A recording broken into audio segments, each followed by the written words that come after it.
Okey. Tuan Haji, bila Nick Allen ni dah jadi apa, bukan nak kata apa macam mana? Gempak seluruh negara. Ya, betul. Daripada kisah hidup peribadi dia, kita bukan nak tahu kisah hidup peribadi sesiapa, Hmm. dan sehinggalah membawa kepada keputusan Mahkamah Persekutuan. Hmm. Ada yang kata macam ni, ada yang mempolitikkan keputusan itu. Hmm. Ada yang kata begini, ini betul, ini tak betul, itu tak betul. Apa sebenarnya, Haji, isu yang betul-betul yang berbangkit dalam kes Nick Allen ini, Tuan Haji? Hmm. Silakan, Tuan Haji. Ya, terima kasih saudara Fazli dan para penonton. Pertama sekali, memanglah Mm-mm. secara tepat dinyatakan sejak lewat-lewat ni, Mm-mm. iaitu sejak keputusan Mahkamah Persekutuan diberi pada hari Jumaat yang Mm-mm. lalu, 9 hari bulan Februari. Dan in fact, lebih kurang sebulan, 2 bulan sebelum itu pun, Mm-mm. kes berkaitan Nick Allen ni telah pun menarik perhatian ramai orang. Sama ada dari sudut yang sihat maupun ada dari sudut yang tidak begitu sihat. Tapi soal pokok di sini, ramai yang tidak begitu memahami Mm-mm. apa sebenarnya isu yang berbangkit dalam kes Nick Allen dan anaknya yang membawa tindakan terhadap kerajaan negeri Kelantan. Mm-mm. Jadi, soalan paling penting di sini adalah kalau kita nak faham tentang kedudukan mahkamah syariah, Mm-mm. kalau kita nak faham tentang kedudukan undang-undang syariah, Mm-mm. maka kita kena terlebih dahulu faham sedikit sebanyak sejarah Malaysia, Mm. pembentukan Malaysia sebelum daripada merdeka dan sehinggalah sekarang. Baru kita akan dapat bayangkan apa sebenarnya isu ini. Mm-mm. Jadi untuk ringkaskan bahagian sejarah ini yang relevan kepada isu perbincangan kita, kita kena faham sebelum Persekutuan Tanah Melayu ditubuhkan, kesemua negeri yang menjadi negeri di dalam negara Malaysia sekarang ni merupakan negara mereka sendiri pada masa itu. Mm-mm. Iaitu kita khususkan pada masa jajahan British lah.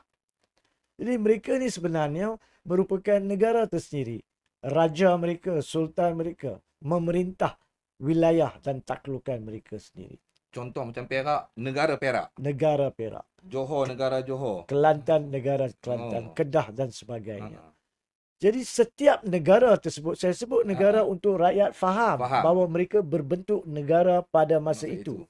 Walaupun antara mereka yang berhijrah dari satu tempat ke Mm-mm. satu tempat memanggil kawasan itu mungkin negeri. Mm-mm. Tapi dari segi konsep, ianya adalah bentuk satu negara yang Mm-mm. berdaulat. Mm-mm. Mempunyai undang-undang mereka sendiri. Mm. Mempunyai rakyat mereka sendiri. Raja mereka memerintah kawasan dan Mm-mm. taklukan mereka. Jadi pada masa itu, yakni sebelum British masuk pun, undang-undang yang terpakai pada masa itu adalah undang-undang Islam Mm-mm. dan adat resam orang Melayu.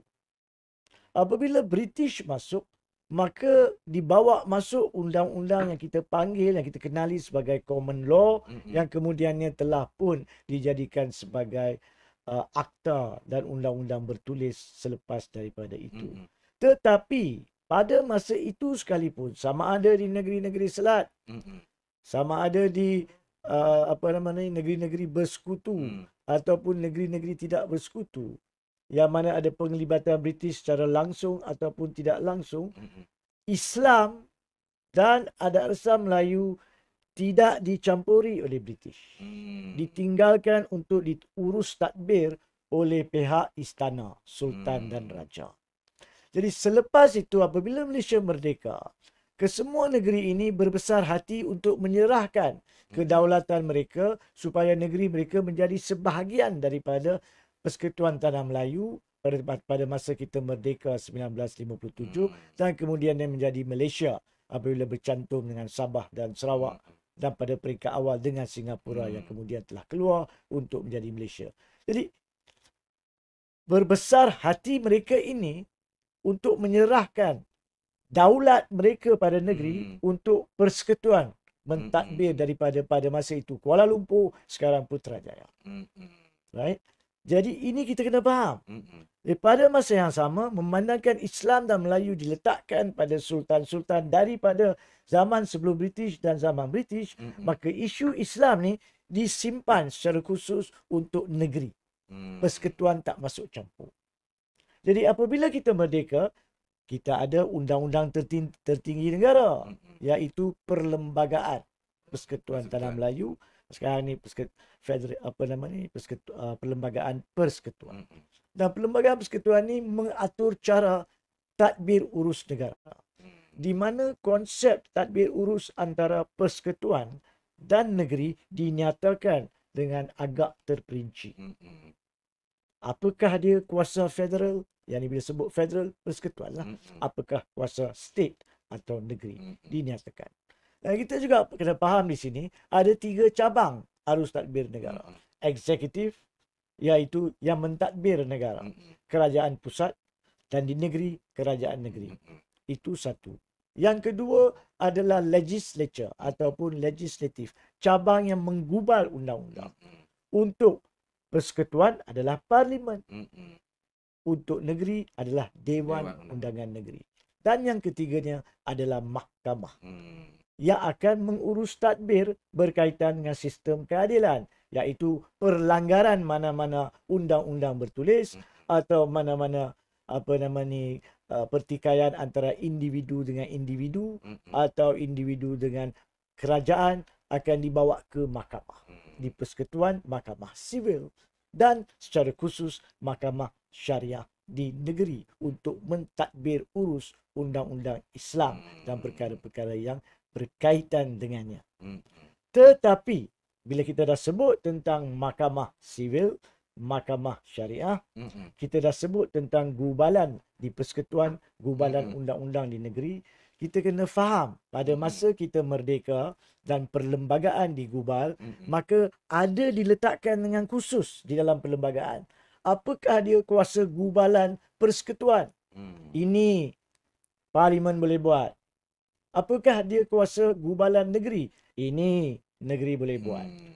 Jadi untuk mengetahui siapa boleh gubal apa, kena semak senarai. Kalau persekutuan mempunyai hak menggubal perkara itu, maka negeri tidak boleh masuk campur. Tak boleh masuk campur. Tak boleh masuk campur. Begitu juga kalau negeri mempunyai kuasa eksklusif untuk menggubal perkara tersebut, contohnya Islam, maka persekutuan tak boleh masuk campur. Jangan kita lupa, kita dah sebut tadi, Islam di bawah negeri. Bila Islam di bawah negeri, bagaimanakah persekutuan nak buat undang-undang berkaitan Islam? Dia dah campur dah dalam urusan negeri. Dia kacau dah. Kacau dah. Itu akan diterima pakai sebagai melanggar konsep perlembagaan.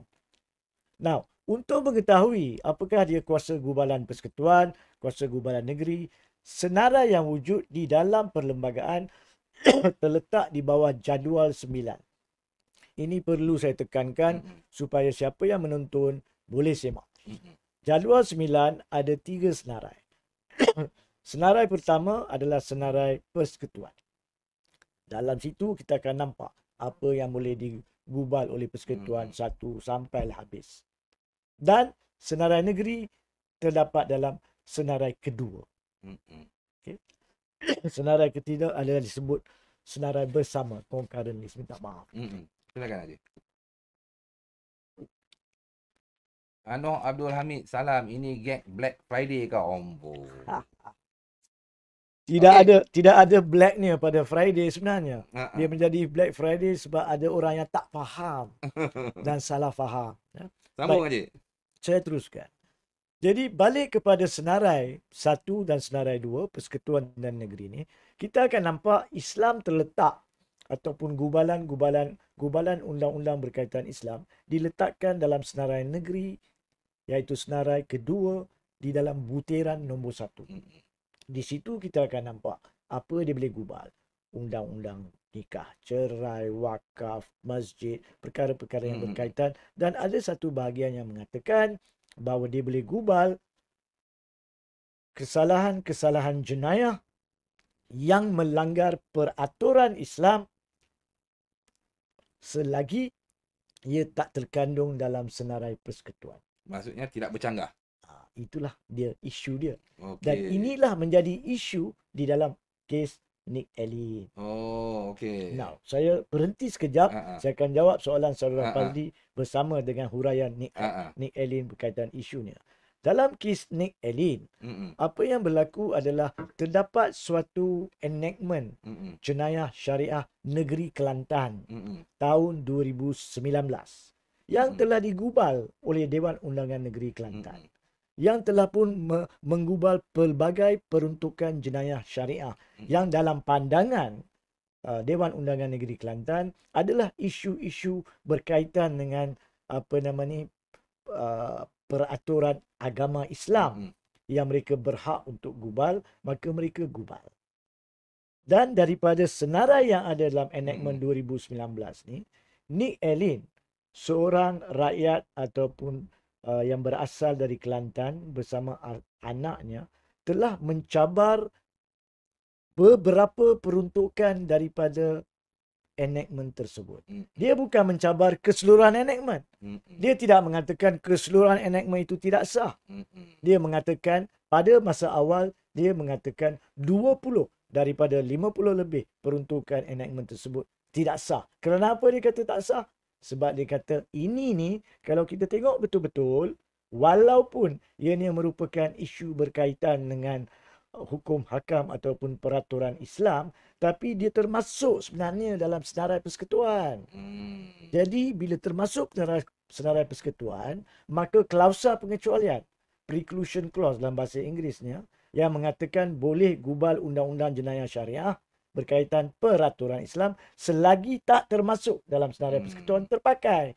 Oleh itu dia kata, Dewan Undangan Negeri Kelantan tidak berkuasa untuk menggubal section-section berkenaan yang 20 yang mula-mula dia cabar itu.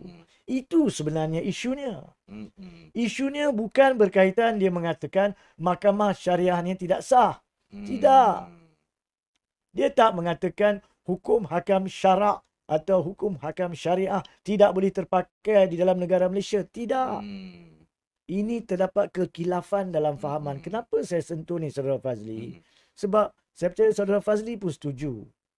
Banyak sangat perkara yang bertular di media sosial yang bercakap berkaitan kes ini. Minta maaf saya kena nyatakan di sini. Tanpa selidikan yang betul. Tanpa usul periksa. Apakah isunya. Dan membuat kenyataan-kenyataan yang berbaur tuhmahan tentang fakta kes itu yang boleh mengakibatkan kekeliruan dan kecelaruan di kalangan masyarakat Muslim dan juga yang bukan Muslim. Jadi ini perlu sebagai peguam, pengamal undang-undang dan sebagai panelis untuk program kita yang boleh dikatakan hampir mingguan sekarang ni, saya bertanggungjawab untuk menjelaskan. Kerana mana-mana kekeliruan dan ketidakfahaman rakyat perlu dijelaskan supaya ia tidak berlangsung dan ia tidak memudaratkan sistem tadbir urus negara. So balik kepada kes Nick Allen. Kes Nick Allen bukan secara khusus mencabar mahkamah syariah. Kes Nick Allen bukan secara khusus mencabar keutuhan hukum hakam Islam. Dia kata pada peringkat awal 20 daripada 50 lebih peruntukan enactment syariah jenayah Kelantan 2019 tidak sah kerana apa yang digubal oleh Dewan Undangan Negeri Kelantan telah termasuk dalam senarai gubalan yang direserve untuk persekutuan. Okey, itu dah clear. Pada hari perbicaraan pertama, untuk maklumat semua, perbicaraan berlangsung 2 hari. Iaitu pada bulan Ogos tahun sudah, kemudian ditangguhkan kepada bulan 11 hari kedua dan kemudian ditangguhkan untuk keputusan pada 9 Februari. So pada hari perbicaraan pertama, apabila Peguam Nick Allen berdiri untuk memulakan hujah, dia dengan rela hati telah menyatakan bahawa Nick Allen menarik balik cabaran terhadap 2 peruntukan. Makna kata dia cuma cabar 18 lah. 2 tak cabar. Jadi 2 tu diserahkan ataupun dibiarkan sebagai peruntukan yang sah. Jadi apa yang dicabar? 18. sekejap lagi kita akan datang. Ha, ha. Now, apabila perkara itu berhujah kemudiannya, satu lagi perkara yang perlu saya tekankan di sini. Mereka dengan rela hati mengatakan juga tujuan Nick Allen mencabar peruntukan yang 18 ini atas dasar Dewan Undangan Negeri Kelantan tiada kuasa untuk menggubal adalah mengguna pakai satu kes Mahkamah Persekutuan sebelum ini, iaitu yang diputuskan pada tahun 2021, iaitu kes Iki Putra Mubarak lawan Kerajaan Negeri Selangor pada masa itu. Iki Putra Mubarak diputuskan pada 25 Februari 2021. Now, saya berhenti sekejap untuk menjelaskan apa itu kes Iki Putra. Kena Haji. Bagi mereka faham Haji. Semua faham. Baik. Bukan kata Marhain tak faham. Pembesar-pembesar pun tak faham Haji. Dan bukan saja pembesar-pembesar dan Marhain. Ada juga antara kami peguam yang kurang faham. Sebab mereka tidak terlibat secara khusus dalam kes tersebut. Ya, ataupun dalam pengendalian kes Nick Allen untuk mengetahui latar belakang. Baik. Iki Putra ni adalah di mana seorang yang bermastautin di Selangor telah pun ditangkap dan kemudiannya dituduh atas cubaan meliwat di bawah Undang-Undang Jenayah Syariah Selangor. Secara khusus Seksyen 28 peruntukan di situ yang merupakan berkaitan dengan kesalahan jenayah syariah liwat. So bila dia dituduh dan didakwa di mahkamah, Iki Putra mengatakan kepada mahkamah, macam mana tuduh saya di mahkamah syariah sedangkan perkara ini adalah di dalam Undang-Undang Sivil Jenayah yang sudah digubal di bawah Seksyen 377 Kanun Keseksaan. Saya sepatutnya tidak ada kuasa untuk negeri dan mahkamah syariah untuk mendakwa saya di sini. Keadilan kepada saya atau kesalahan saya jika ada adalah untuk mahkamah sivil. Jadi oleh kerana itu adalah hujahnya, maka dia perlu cabar kesahihan Seksyen 28. Jadi dia yang mula-mula cabar kuasa mana-mana Dewan Undangan Negeri menggumbal Undang-Undang Islam Syariah. So apabila dicabar di Mahkamah Persekutuan, cabaran terhadap kesahihan gubalan Undang-Undang Negeri kena terus ke Mahkamah Persekutuan. Dia tak start di Mahkamah Tinggi. Dan kemudian Mahkamah Rayuan. Apatah lagi dia tak start di Mahkamah Magistrate atau Mahkamah Session. Walaupun semua ni dalam Mahkamah Sivil, dia start di Mahkamah Persekutuan, bukan di Mahkamah Tinggi sekalipun. Ya. Jadi diterus ke Mahkamah Persekutuan dengan kebenaran yang diberikan. Dan untuk pendekkan cerita bagi tujuan pemahaman sahaja, Mahkamah Persekutuan telah membuat keputusan pada masa itu 25 Februari 2021. Jadi Kelantan bukan kes yang pertama. Ia ni adalah kes Selangor yang pertama. Bukan Nick Allen pertama. Bukan Nick Allen yang pertama. Nick Allen sendiri mengatakan di mahkamah, saya datang sini atas keputusan Iki Putra. Berpandukan kes Iki Putra lah saya mengatakan yang 20 dan kini 18 ini tak sah. Jadi bagaimanakah rakyat semua salah faham? Seolah-olah Nick Allen adalah orang yang mencabar kuasa gubalan negeri. Yang mula-mula cabar adalah Iki Putra Mubarak. Di Selangor. Di Selangor. Jadi bila dicabar di sana, Mahkamah Persekutuan mengatakan, betul. Walaupun liwat sememangnya adalah undang-undang di bawah perintah Islam, tetapi kita sudah ada di bawah undang-undang sivil yang dirizabkan kepada Persekutuan sebagai undang-undang jenayah sivil di bawah butiran 4 senarai 1, itu kuasa federal. Dan bukan saja itu kuasa federal, undang-undangnya pun sudah ada di bawah Seksyen 377 C dan D. So, bandangkan sudah ada di situ, walaupun ini merupakan juga kesalahan syariah Islam, tapi tidak boleh digubal oleh undang-undang negeri. Jadi itu keputusannya. Now, di sini saya perlu nyatakan juga ya, untuk penjelasan yang lebih detail, iaitu apabila mahkamah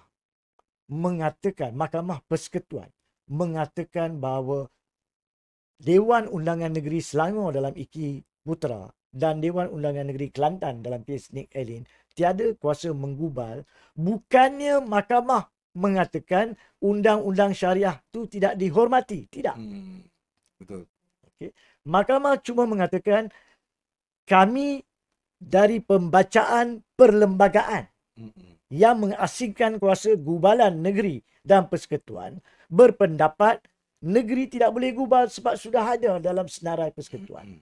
Jadi, satu lagi perkara yang perlu difahami rakyat adalah sama ada Iki Putra atau Nick Allen, keputusan Mahkamah Persekutuan bukannya mencabar hukum syarak.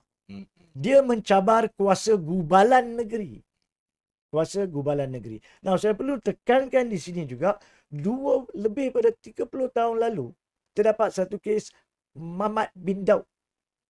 Mamat bin Daud daripada, saya percaya, lagi Terengganu kes tersebut, di mana ada undang-undang ditubuhkan oleh persekutuan.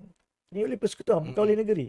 Untuk berkaitan dengan sembayang dua masjid dan sebagainya, dua imam dan sebagainya, atas alasan ianya boleh menyebabkan ketidakharmonian masyarakat. Ketidakharmonian masyarakat adalah kuasa persekutuan. Tetapi perkara itu telah dicabar di mahkamah. Dan pada masa itu, mahkamah berpendapat bahawa intipati undang-undang itu, peace and substance, itu perkataan yang paling penting dalam kedua-dua kes Iki Putra dan Nick Allen, adalah sebenarnya berkaitan dengan hukum Islam. Boleh semayang satu imam ke, dua imam ke, masjid dan sebagainya. Itu urusan agama Islam. Jadi persekutuan tidak boleh masuk campur dalam urusan negeri. Adakah rakyat tahu? Tak tahu saya rasa. Berdekad yang lalu ada keputusan Mahkamah Persekutuan yang mengisytiharkan gubalan undang-undang persekutuan berkaitan dengan urusan agama Islam sebagai tidak sah, di mana persekutuan tiada kuasa. So sekarang ini Iki Putra dan Nick Allen pada hari Jumaat seminggu yang lalu mengatakan Dewan Undangan Negeri tidak mempunyai kuasa kerana mencampuri senarai persekutuan. Jadi janganlah pada bila-bila masa menganggap mana-mana mahkamah persekutuan cuba nak mencampuri atau menghadkan isu syariah. Masalah di sini bukan undang-undang syariah. Masalah di sini bukan undang-undang sivil. Masalah di sini bukan mahkamah sivil maupun mahkamah syariah ataupun mahkamah persekutuan yang tertinggi ini. Masalah di sini adalah cara dan gaya bagaimana senarai itu dinyatakan, iaitu klausa pengecualian, dan bagaimana ianya perlu ditakrifkan. Mahkamah Persekutuan sebagai mahkamah tertinggi mempunyai kuasa untuk memberi tafsiran, takrifan setiap perkataan dalam perlembagaan maupun akta dan enactment. So dia kena buat kerja dia. Kerja dia dengan amanah, dengan ikhlas. Sebab di akhirat pun dia kena jawab sama ada dia menipu diri dia ataupun tidak. Betul. Jadi dia baca dan dia bagi takrifan melalui konsep, cara dan gaya takrifan dibuat. Prinsip-prinsip takrifan pun ada.